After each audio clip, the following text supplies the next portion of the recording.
When did my husband's mother finally cross the line?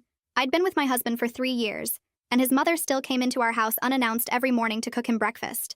My poor baby needs a proper meal, she'd say, pushing past me at 8 a.m. while I was already cooking. She'd throw out what I made and start over. This is how he likes his eggs, dear. You'll learn eventually. My husband was the youngest of a family of 7 and the only boy, meaning he was a forever baby in his mother's eyes. At 18, she was still ordering for him at restaurants and forcing him to open his mouth so she could check if he brushed his teeth properly.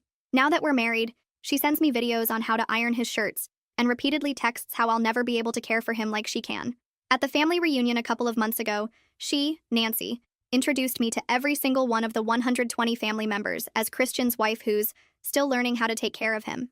She'd assembled a panel of aunts to teach me in front of everyone. Now, dear, let me show you how to iron a man's shirt properly.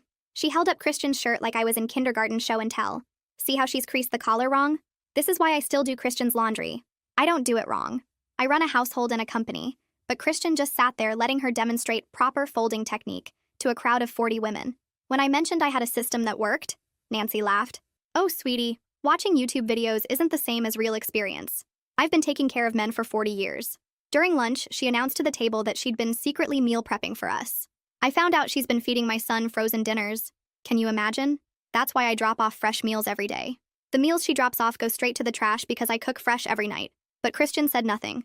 Her sister asked about children and Nancy jumped in before I could speak. Oh, she's not ready. She can barely take care of Christian. Yesterday, she didn't even know you have to separate his work shirts from his gym clothes. I had to come over and restore his entire closet. She didn't have to. She broke in while we were at work. When dessert came, Nancy started her favorite story. You should see her trying to manage their finances. Christian called me crying because she tried to create a budget in Excel. Bless her heart, she had the numbers all backwards. Now I manage their accounts so they don't end up homeless. Christian was never crying. I have an MBA. I manage budgets for my company. But Christian just nodded along. The peak came during speeches. Nancy stood up with a microphone.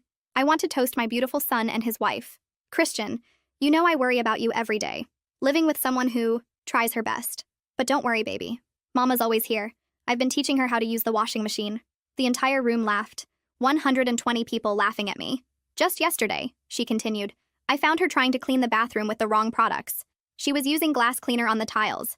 This is why I have to check on them every morning. Someone has to make sure my baby is taken care of properly. My husband's cousin leaned over. You're so lucky Nancy helps you. Most of us had to figure it out alone. Nancy kept going. She doesn't even know how to sew a button. Last week, Christian's shirt lost a button and she was going to throw it away. Throw away a perfectly good shirt. Thank God I was there. I sew.